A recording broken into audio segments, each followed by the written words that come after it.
Hello, hello, hello, everyone. Thank you for joining us. Please shout if you can hear us. I think we might be having issues with our sound. So please let us know if you can hear us. I'm just going to stop sharing this for now, up until we know that you guys can hear us. Good evening, everyone.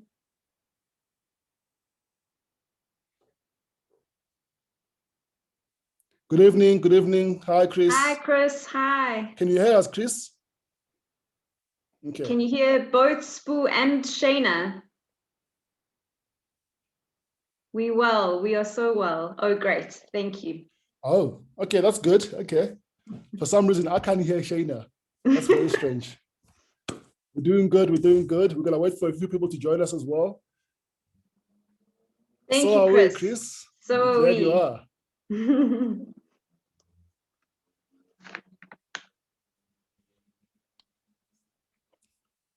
Okay, we're gonna give it 1 more minute, guys, for everyone else to join, and hopefully we can figure out what's happening between my sound and Shayna's sound. Can I just confirm that, can everybody else hear the both of us, or is it just Chris who can hear the both of us? Can everyone hear Shayna as well? That's me. Hi. Hi. Brian, okay. Thank you. Tanya. Everybody can hear us? Lundiwe, hi. Nandi, okay, hi. That's good. That's good. Great. We can hear. Perfect.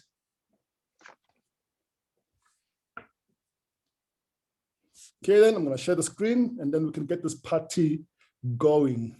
Now, Shayna, you and I are going to have to learn sign language very soon, because no problem. It's going to be very interesting. Welcome to 2021, everyone. Toot, toot, toot, toot. Great stuff. All right, we have a few more delegates who are joining us. Thank you very much for everyone who's coming through. We really appreciate it. And maybe in the meantime, while everybody is just trickling in, maybe we could just share a few things with you guys. We're gonna let our Q&A come right at the end today. The webinar today is a bit different from what we normally have. As you guys would know, normally we'd have a session whereby we just talk, we have a conversation. So today we wanted to put a bit more structure in our webinar, just so that we can give a bit of direction with what we think is the problem when it comes to cold calling. And then, from there, we'll open up the sessions afterwards for Q&As. But in the meantime, if you guys do have questions, you're more than welcome to either put them on a Q&A session there, number one. But secondly, also, you are able also to then, number one, you are also able to then, list to us what you guys are looking up to get when it comes through to this session. So Chris says, I'm breaking up a little. Let me just see. Okay, I'm on a strong network, so that should work. I'm keeping quiet at the moment. Okay, so perfect. It's better now. That's good. No, perfect, that's good. Super. So guys, so if you have any things that you want to achieve or you want to gain from this session, please load those comments for us now, and then we'll try and address those a bit later, going forward. So I'm gonna just then quickly go through and share my screen with you guys so that you guys know exactly what we're talking about. So please give me a second.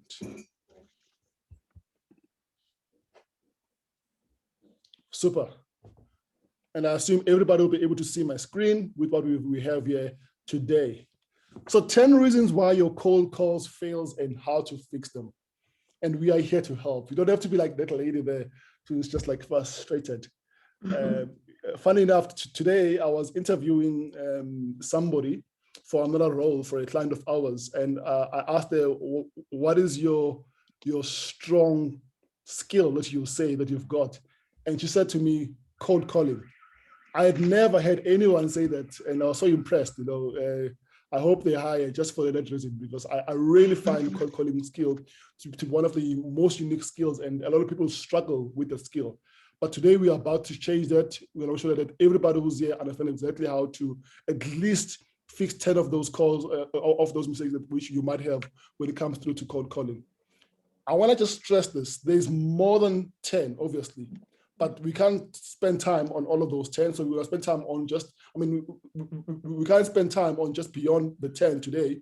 So we're going to just dive down on the 10 that we are dealing about. You can ask us, and if there's time, we'll deal with the rest going forward. Number one reason why your cold calling is failing is that you are calling the wrong company. And what do I mean? And what do I mean? And secondly, how do you know you're calling the wrong company?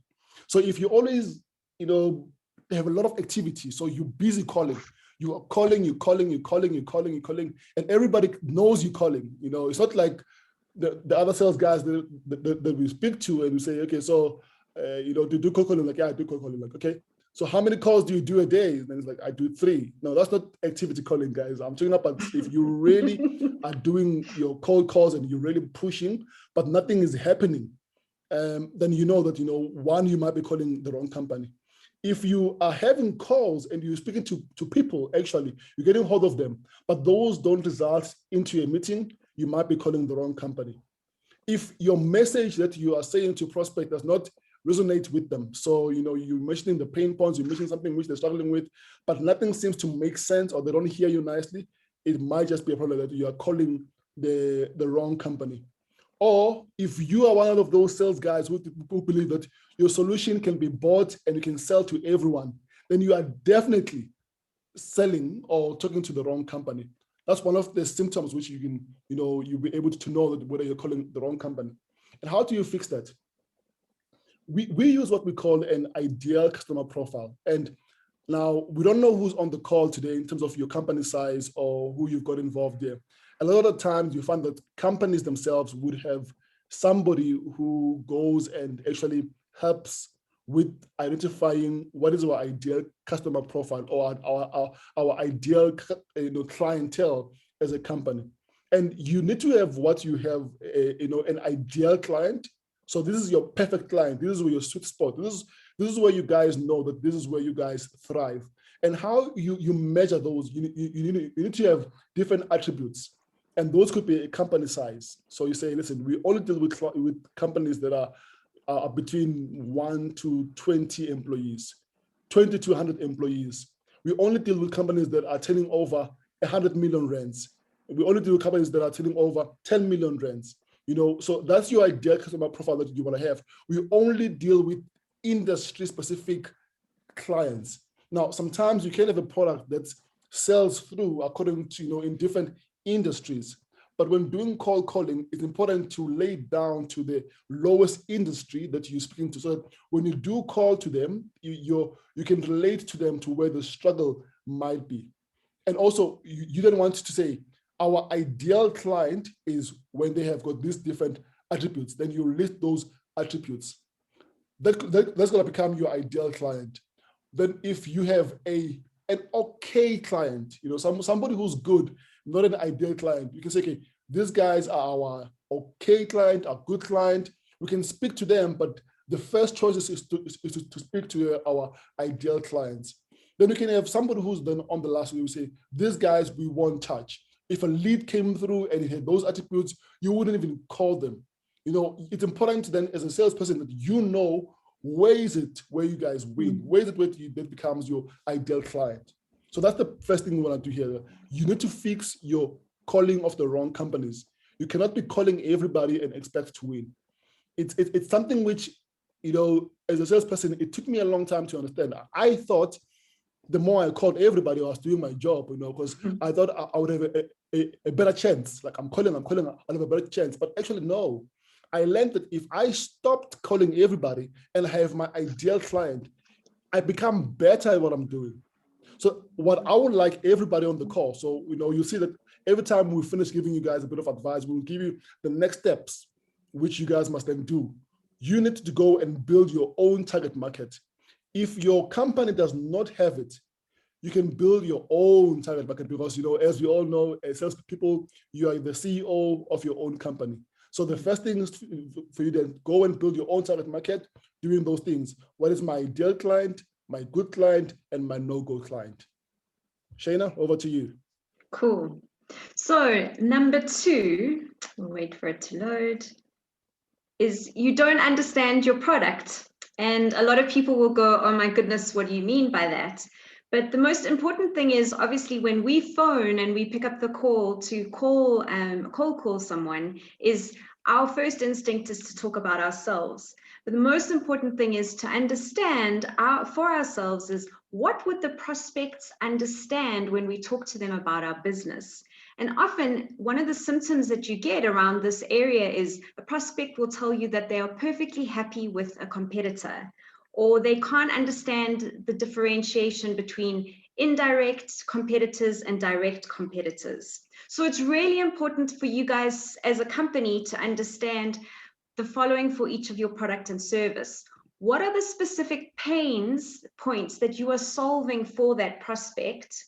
And it's not about just the feature benefit rants that we like to sometimes go into, or we fall into, because it makes us feel safe and makes us feel like we can have a long conversation with someone. And then in which segments of your target market, and as what Spoo just spoke about, your ideal customer profile, do we speak to? And who are the specific personas in this target market that we sell to? So the feature would be, what is the product feature? And when we look at the benefit, how is that feature going to help solve that prospect's pain? Then the next underlying thing is, what is the pain that that prospect has today that you can solve for them now? And so that's why they would start to care about the benefits of your service. So the most important things in this point is when it comes across that you don't understand your product. Of course, every salesperson has gone through the demo certification process. They've learned all the knowledge, and it's just about sometimes switching it to say, let me speak directly to this persona's pain that they are encountering right now, and tell them how I have been able to solve that for similar personas in the market. So the impact is, what is the impact that the prospect will have if you and your company and your service can solve that pain that they are experiencing today? Cool. That's my point. Spoo, over to you for number 3. I'm using sign language, guys. We're communicating because you can't hear me at the moment. So just let us know if you lose us going forward. But I'm handing over to Spoo for number 3. Go. Okay, I just saw Shayna do a 3 here. I'm assuming she's saying it's my turn to come through. This is so interesting. Guys, this is a lot of fun, guys. You have no idea. Thanks. How to sell using sign language. Number 3, the reason your cold calls fail is because you don't know your prospecting math. Now, I cannot stress the importance of this concept, and a lot of salespeople, they leave this to be done by a CRM, to be done by sales managers, to be done by somebody else. It's important that you learn to do this on your own. So how do you know that you possibly don't have a prospecting math? Number 1 is that your success varies and you can't predict your success. So when you get to win in cold calling, you have no idea why you're winning. When you're failing, you have no idea why you're failing. Mm-hmm. And you can't measure exactly what's happening there. So then you need to know that maybe you don't know what is your prospecting math. Or sometimes when you miss your goals, you don't know whether is it because of your activity or because of an issue. So you can't pinpoint it and understand why is it that you're actually missing your goals. And when you do get to attain your goals, you can't point back to what made you achieve your goals in terms of your getting your appointments. And I think what you want to stress is that the cold calling today that we are referring to is when you are calling to get a meeting for a prospect. There's a number of cold callings you can do. It could be selling over the phone, but today we're talking specifically about for those who are cold calling to book meetings for the purposes of having a discovery call with the client afterwards. So how do you fix this? you need to understand what is the end goal, you know. So and this takes you back to now where you need to work backwards. So if you need to understand, number one, this won't happen overnight. So this must be a science which you are disciplined to take some notes on in what you're doing, follow up on that every single time. So number one, you need to know how many meetings are you hoping to have this month. So if we're looking at the month of May, for instance, the May month is coming through, I need to have 20 meetings. Okay, 20 meetings I need to have, that's the goal. Then you need to ask, okay, for me to have 20 meetings, how many prospects in my ideal profile do I need to speak to? You know, so no one is good. There's no one on this call, I think so. Maybe somebody can surprise me. There's no one who can say, listen, I make 20 calls a month and I speak to 20 of my ideal clients and all of them take a meeting. So you need to know, okay, 20 meetings is what I want to have, number one. That's the main goal. And then you work backward. And we always say you then times it by 3. Then you say, if I want to have 20 meetings a month, then this means that I must be speaking to at least the ideal prospects times 3 the amount. So that's going to be 60. Okay, so 60, you know, that I speak to. But then you need to know also, sometimes I call people, then I don't speak through to the right prospect. You need to say, okay, how many times do I call and find a gatekeeper, get the wrong persona, get somebody else, you know, off that number? Then you go and you work that number. See, sometimes you call people and they're not there. Once you start working back that number, you are able to say, okay, now I know how many, you know, meetings I need to have. And this is very important. You know, I find a lot of people who are, especially who are having their own business companies, who are struggling with this because they go and they do calling once or twice, 3 times, and then they stop. Mm-hmm. It's because they don't know what is the math which they need to have for success. Now, if you are able to figure out those conversion rates from one element to another element, what it does, it helps you to know where you need to get better. So, or where the problem is, because if you are calling, if you're making 1,000 calls, but you're not getting hold of the right persona, so you need to know, maybe you are doing your research a bit wrong into knowing where to find them. Or if you're calling them, but you're not booking the right meeting, then you need to know, okay, so it means that maybe my messaging is wrong in that regard. What we will do tomorrow when we email you guys this webinar, we'll also email you a template that we use for our prospecting, so that you guys know how to do those cold calls and be able to then see how you guys can have. So as a frame of action, then we will give you guys a template that you guys can use.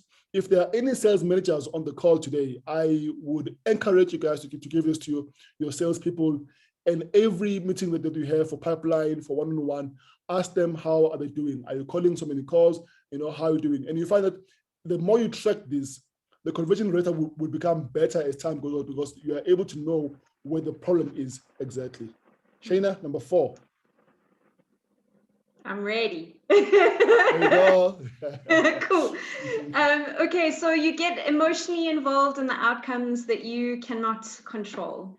I'm sure most of you, myself included, back in the day when you're cold calling and it doesn't go according to plan, you can't get reach people, you just get mad, just flipping mad. And Hare, we see your question about banging on the same drum, about like trying to reach people. It gets frustrating when we can't get hold of people, when we just get a phone put down on us, people telling us we're not interested, we just get mad. So the one thing that and sometimes you need to have some cool time off between your cold calls. That happens. We're humans. But one of the most important things for us to remember as a cold caller is we can only control 2 things. The one is that Spoo was speaking about the prospecting math is, you know, obviously we can control the quantity of our activity. So how many cold calls do we need to do in order to reach that end goal that he was speaking about? And the second thing is the quality of our calls. Like, what is the quality of our calls that we are busy doing at this moment? Other than that, you can't control that there's the fact that there's a pandemic that's fallen out of the sky and forcing us to work in different ways. You can't control that people might be in business meetings at a specific time during the day. So getting upset about those things actually impacts you as a cold caller and as a salesperson, because you're allowing those things to impact us. And it's completely understandable that it starts to happen. But the more that we go on it, I mean, cold calling and in sales is one of the hardest jobs of where we would encounter rejection the most. And so our skin gets tough, and eventually it just becomes part of a business process. We're like, okay, moving on, next. So, we've got to identify the quantity of the activity that needs to be done. We need to identify the quality. What is our questioning like? Are we speaking to the right companies? Are we speaking to the right people? Are we angling our product that's speaking to the pain of those specific people? So whenever a negative emotion appears, try and channel it in a positive aspect to make you focus on being better and hitting those numbers, so that prospecting math allows you to reach your ultimate goal. Cool. I'm going to hand over back to Spoo. I'm giving him a thumbs up, and Spoo, number 5. Got it, Jay. I got it. Number 5, you don't create velocity. And if you're taking notes, I would really encourage that you take notes on this one. Basically, when we say you don't create velocity, we mean that you don't create enough speed for the certain direction for prospects to know what is to follow next. And basically how that's happening is when you book meetings for prospects, no show. You book meetings for prospects, they say they will think about it. So it's important when you're doing a cold call that you've got clear direction in which the call must go into. So what I'm going to do, I'm going to give you guys examples. We use what we call the PLAN framework. PLAN stands for the pivot. Then you have your logistics. Then you have agenda. Then you've got the next steps. This is the framework we use even with our normal meetings on how you can create the next level, or create velocity to move through to the next level. And what's important then in this regard is that on cold calling, the pivot doesn't work. Because we don't do the pleasantries when we're dealing with those. But what you do design, talk about logistics, the agenda, and the next steps. So like a simple cold call would be like, Mr. X, in 30 seconds, I can tell you why I'm calling you, and if you think it's okay for us to go ahead talking, we can go ahead talking. Is it fine with you? So what I've done now, I'm calling somebody because I'm busy interrupting their day. I've told them that, listen, what I want to tell you is in 30 seconds, and I've given them the agenda that, listen, why I need 30 seconds is because I want to tell you something, and I want to see whether it applies to you. And if it does apply to you, then we can talk. If you say, no, it doesn't apply to me, I don't know that that's fine. The next steps is that then they know that if it does apply to them, then we can talk, or we can go ahead, going forward. So that's one part of it. And so then when you're involved in a call, then let's say you're speaking to somebody and you've confirmed the need that they have, then you say, things like, so now looking at what you've got now, so one, I'll tell you why I've called you, that's the logistics. If they say, yeah, fine, I want to hear more about the logistics, fine. Thank you very much. I appreciate the conversation. I know I caught you in the middle of the day, and maybe this sounds like a priority to you. Would it make sense for us to set up some time next to talk about this? So again, you are saying to your prospect, would it make sense for them, for us to talk later?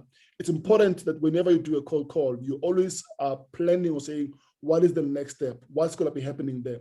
If you say, yeah, we can talk about that, okay, fine. Can you talk about then when we have the meeting then? Who will be in the meeting? What time will be the meeting? Anything you want to discuss in that meeting, you are always making sure that when you get through, there's always the next step that you want to have. And basically what you do, if you're an SDR, you will take this information and hand it over to your AE and say, listen, AE, I spoke to this client. These are the pain points. This is what they want to discuss in the agenda. And this is what they expect from them as the next step. And the AA, when they go through into the meeting, or even if you are going to the meeting, again to the demo meeting, you say, by the way, I have these items which we know we wanted to discuss. Is there anything else? But always you're creating the velocity, because when prospects are not clear with what is the next step, that's when they don't make a decision. But when you are clear, we telling them, okay, guys, all I need is just 30 seconds of your time. All I need is 1 minute of your time. When you put the meeting for the next time, I need 1 hour of your time. Then it's clear. They know what to do. Shana, number 6. Cool. Okay, so your elevator pitch isn't compelling. So some of the symptoms would say that the prospects are not interested in learning more about why you're calling. And sometimes you just can't get past the first few minutes of your calls. So an elevator pitch normally happens after your intro, and it's where the cold caller will describe, the service that you are selling. So if you think about it, like how long is an elevator ride? I think the longest that I've ever been in an elevator ride, maximum, is probably about 3 to 5 minutes. So it's almost about that. And so it's not going in as if we're a racehorse commentator, going in like, hello, my name is Shana and I'm calling from here. And the reason is because, of course, the reactance from the prospect who's receiving the call, their alarm bells are going to go off and they're going to be like, whoa, this is a sales call. So, a compelling elevator pitch motivates our prospect to stay on the call a little bit longer, to hear more about why we're calling and what we have to say to them. So, is it compelling about? And my theme for this evening is all about pain. And so it feeds back to asking relevant pain questions that would be very specific to that persona that you're speaking to. So for example, if you deal with CEOs or if you deal with CFOs, the pain that a CEO that is experiencing on their day-to-day is not necessarily the same as the CFO. And they have specific jobs that need to be done within their KPIs. How do we solve those pains? So pain is quite a personal thing, and people want to get out of a state of pain. It's like when we put our hand on a stove, immediately we move to, we remove it as soon as possible because we can't stay there. Exactly. So we remove it away to look after ourselves. So the best cold callers realize that an elevator pitch should have nothing to do with your products, your features, your functionality, or the benefits, because that's not what the prospect cares about. The prospect cares about solving a pain that they are experiencing today. So sometimes cold callers are reluctant to use this style. Why? It's because if we ask relevant pain questions towards the target market and the right companies that we're calling, we're terrified that we're going to get a no up front. But wouldn't we rather want to have a no in the first 2 minutes of a call, rather after months and months of trying to nurture this deal through a sales pipeline where it's not going to go anywhere? So I would say work on your elevator pitch. Find if you could put 3 questions that relate to a pain that would be going back to the company, to the persona, and what you solve for them, and see if that could maybe alleviate to allow that prospect to listen to you a little bit further. It's also not your job in that first cold call to try and close the deal or book a meeting immediately. Your intention with that cold call is to go in and compel that person who picked up the phone to listen just a little bit further. And then from there, you could work in to get that meeting and take it further along your process. So make sure that your elevator pitch is compelling. And now I'm going to hand over back to you, Spoo, for number 7. Hola, hola, number 7. Hey. We're getting good at this. Yes. So number 7, you don't get feedback from your colleagues. And this is mostly, looking at the people who make cold calls for AEs. So normally this will be your internal account managers, it will be your SDRs. If you're making cold calls for somebody else to go and have a meeting, what I would do then is set up some time with them afterwards and say, listen, I've been doing a number of cold calls for you. The meetings that you go to, how are they? Are you able to cover, to uncover, the pains from the prospect? What can I do to assist you to do better when you go there? Part of the job of being an SDR is to assist the AEs or anyone that goes through and make those appointments, those meetings. So whenever you make a booking, always ask for some time with the AE. So listen, how was the meeting? Did I do correctly? What can I do better? And how you know that these symptoms aren't happening is when they don't give you feedback. Because, a lot of times people are just scared to tell you bad news. So sometimes it's good to go in and ask them yourself, and listen, am I doing right? Where am I failing? What can I do better? Where can I improve? That conversation, which you can have weekly or monthly with an AE, allows you to be able to change and train things better when it comes to your selling.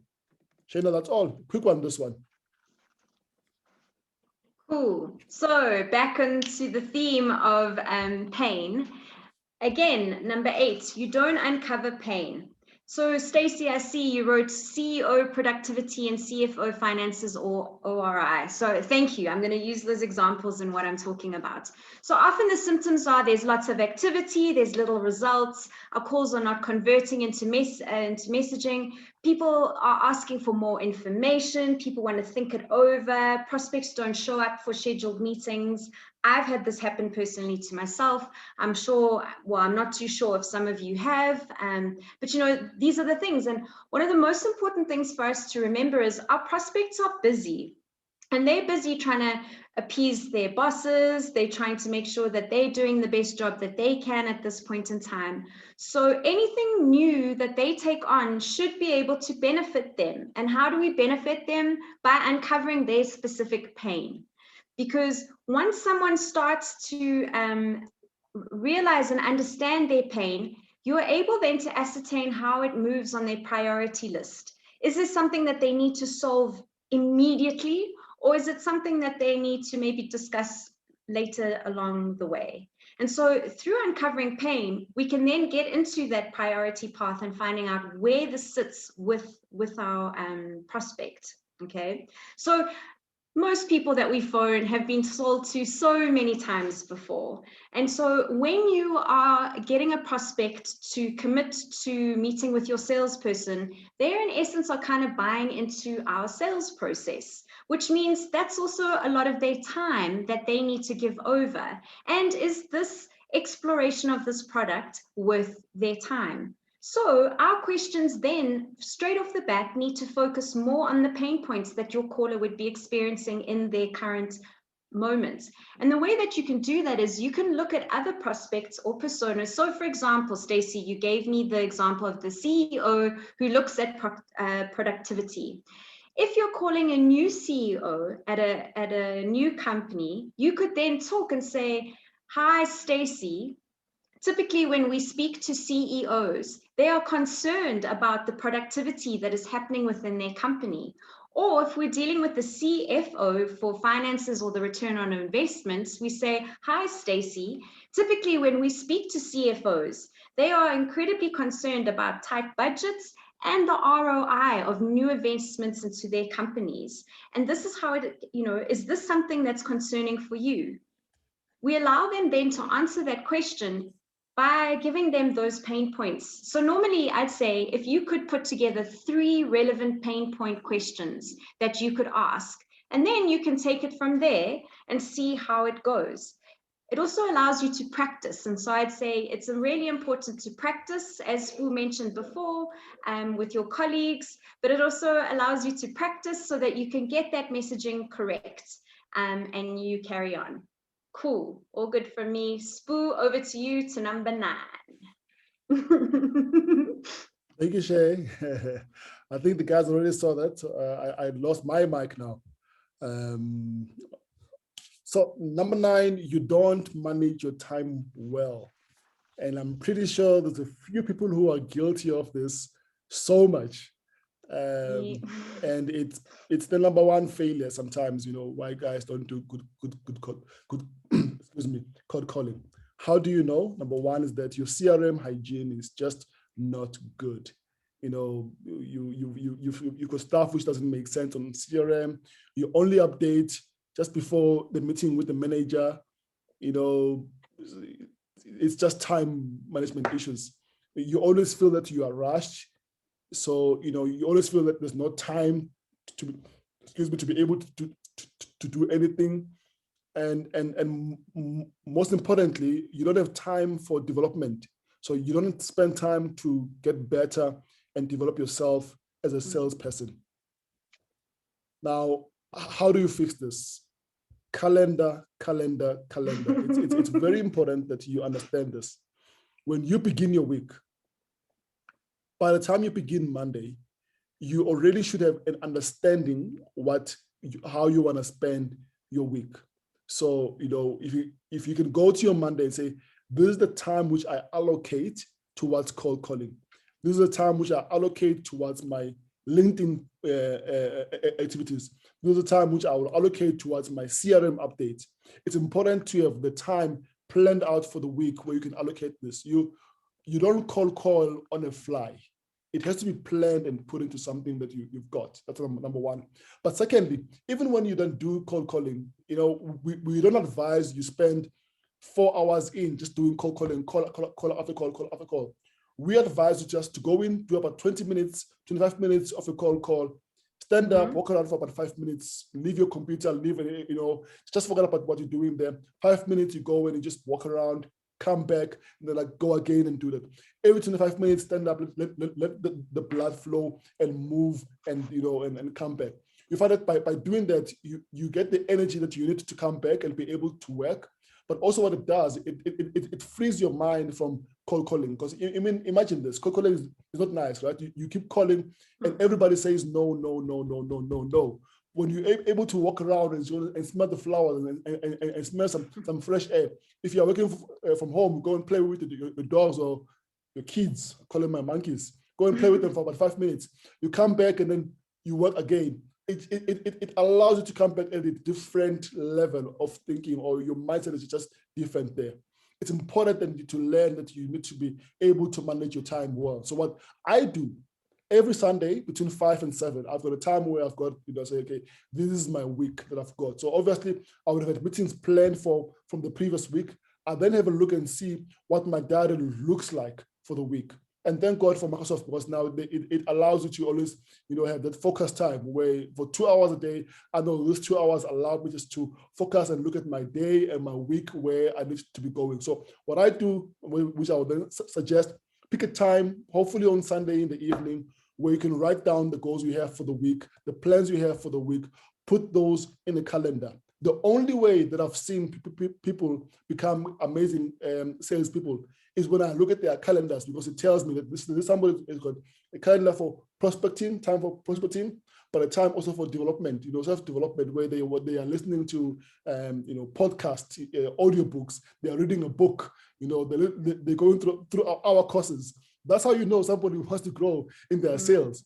It's important to spend time where you can plan the week going forward. If you go on a Monday morning, you have no idea what you want to do, only then you go and you're going to do a research on your companies, it won't work. And it might be difficult at first because it's something that's new that you are doing. I remember when I used to work for another company where when I joined the business, the sales were so bad, and everybody when I joined, they thought, okay, this guy is going to be another guy who's going to fail. So I knew that I don't have the luxury of doing research during the week.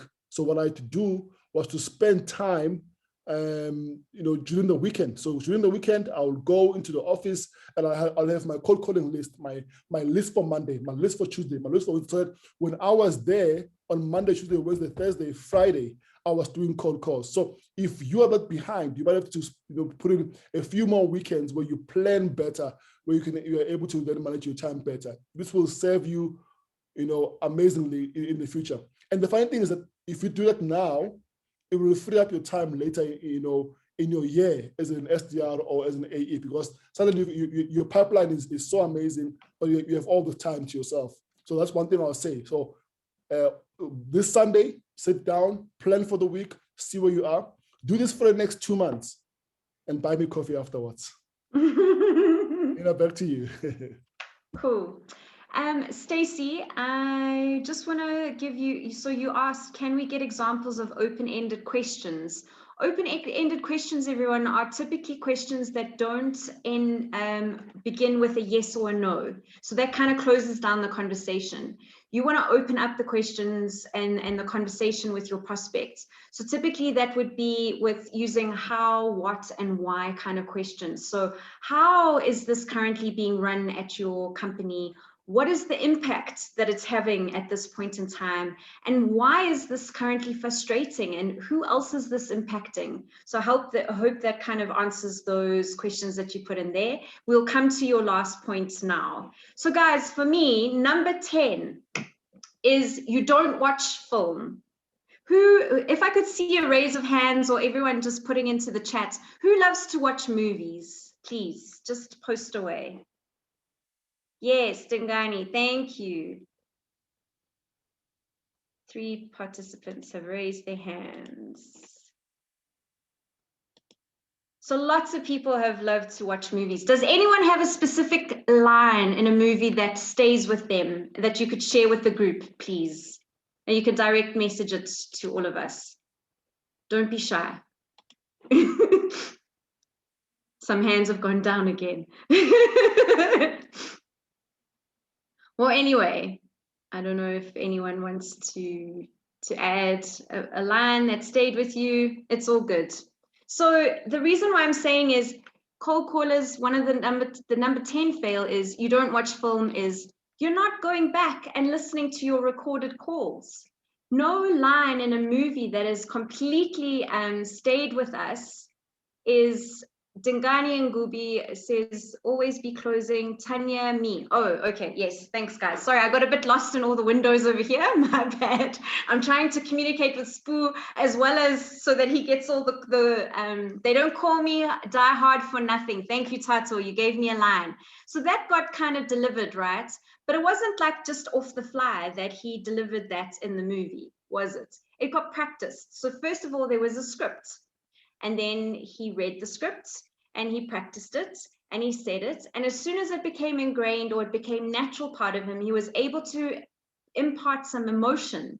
So that's one of the most important things for us as cold callers is we're not going to go in and go, hi, you're speaking to Shayna and I'm phoning from the SEC, the Sales Enabled Company. Oh my goodness, I can't even say my company name.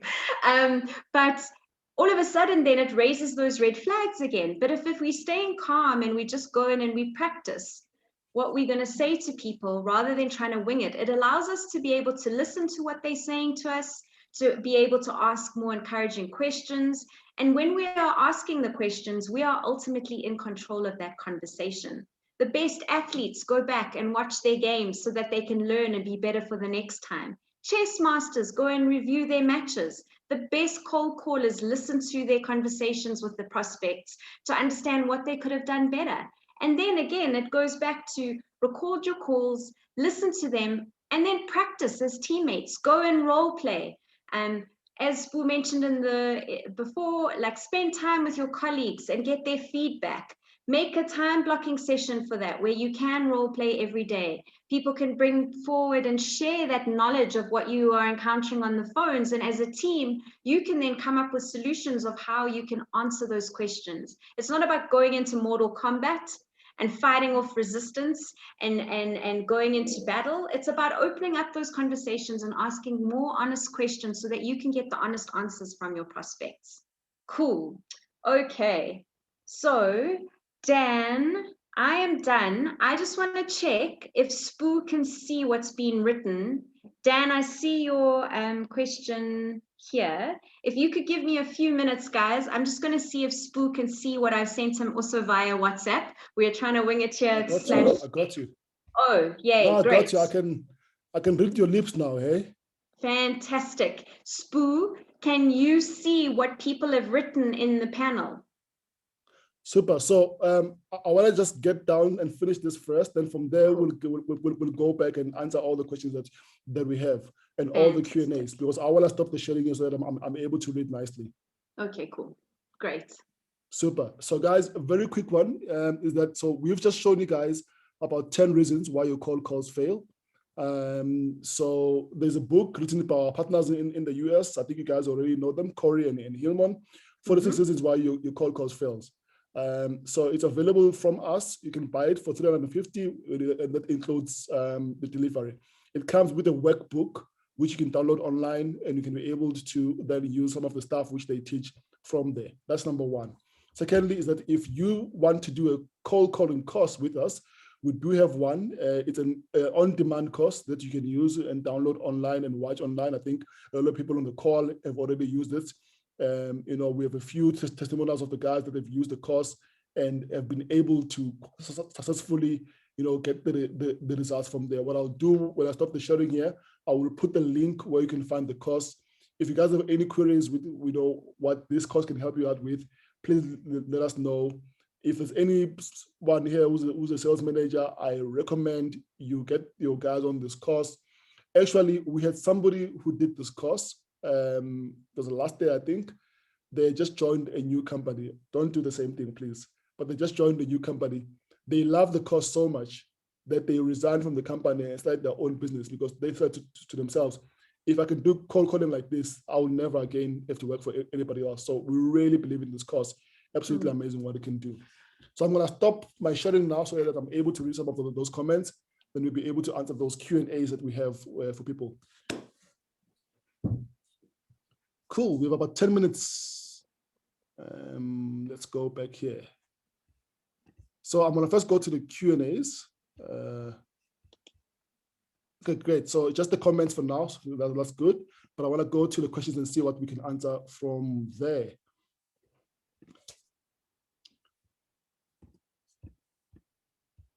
Yes, we can hear. Yes, you can. Okay. Bang the drum. Yes, thank you for that. Great sound language there. Hey, thank you. Yeah, we're getting there. Can we get examples of an open-ended questions looking at the CEO of productivity and the CEO of finance or return on investment? I've done it. Can you hear me? No, I've done it. It's done, that one. I'm fine. It's all good. Carry on. I'm fine. Okay, cool. All right. Okay, so an example of an open-ended questions when it comes to that. Let's say you know the CEO in terms of productivity. You can ask them, CEO, what keeps you awake at night when it comes to productivity? Then they would explain to you and say, that is. So the idea of an open-ended question is to discover more when it comes to the client. And that's why we ask those. So it's like, it's the what, it's the how. So how do you go about realizing your return on investment on what you've bought as the CFO? Then they explain to you how they go about in that. Obviously, you are asking this so that you are able to direct them to where you want to go. So the what, the hows, and the whys are the ones which help you when it comes to your open-ended questions. Then your closed-ended questions are when you know where you want to direct them, then you can use your yes and no. I think we've got a free course on this, by the way, on active listening, because once you can know what somebody's saying, you can actively ask them questions which then are, they relate back to where you want to lead them. I hope that works for you, Stacy. Okay, we'll go quickly. Tough management base. It's tough matching existing prospecting client base and cold calling, CRM updates, as well as the other admin coaching measures. Problem solving vertical. Is there a ratio guide for this? So I don't know if there's a ratio guide per se, because it depends on the industry in which you're in.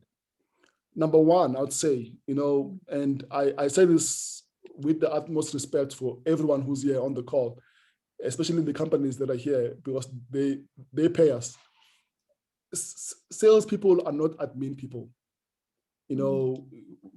Salespeople are better served when they are doing selling. So you need to move the admin per se. So I would say the ratio, which I would look at for myself, is that as a salesperson, you must spend at least 70% of your time talking to either new prospects or new clients or clients. That's where the gold is as a salesperson. The more you're speaking to your prospects and then they're speaking back to you, that's when there is gold as a salesperson. So if you're doing a lot of admin, what we did with our client, we went through an analysis, and then we looked at how much time is being spent by the admin, I mean, by the sales guys, you know, from admin. Then I went back and said, guys, these guys are spending so much time based on the admin. If they were selling, this is the revenue they'll be bringing in to you guys potentially. So I think if you are having that issue, what I would do then is to then make a, you know, like your what do you call it, you know, where you plan your day, say, you know, from this time, from this time, like almost like a journal. From this time I was doing this, from this time I was doing this. So that when you have your meetings with your manager, say, listen, I'm spending 4 hours on admin. If I took that 4 hours and gave it back to my cold calling or my prospecting, actually I've been making so much revenue for the business, and try and see if that, you know, that won't work for you. Cool. Somebody say the dying hard for nothing. Okay, I'll skip that. Thank you very much, Dan, for that. So by the way, I actually started, that's the problem, Dan. So yeah, I pushed to go into sales, but thank you very much for that. I truly appreciate. Oh yes. Thank you very much. Somebody is asking about POPIA Act. How do you get permission to engage with them? We are actually planning to have a session on this with a lawyer to talk about cold calling and to talk about what this means when it comes through to the POPIA Act. But, you know, one thing for sure is that you have to ask permission. So when you open up a call that you say, listen, I want to talk to you about this and this, and can I have permission to talk to you about that? That's asking for permission on that. But hopefully we're going to have a time where we're going to spend time where we actually show exactly, you know, how we can work on this when it comes through to prospects and what it means to their companies. At the moment, we know that it affects a lot of business to consumer clients because of their personal information, which, you know, people will have, and we'll see how that will go from that side. Thank you very much.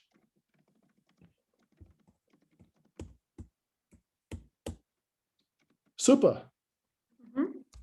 Thank you very much. I think we have everything answered from everybody else here.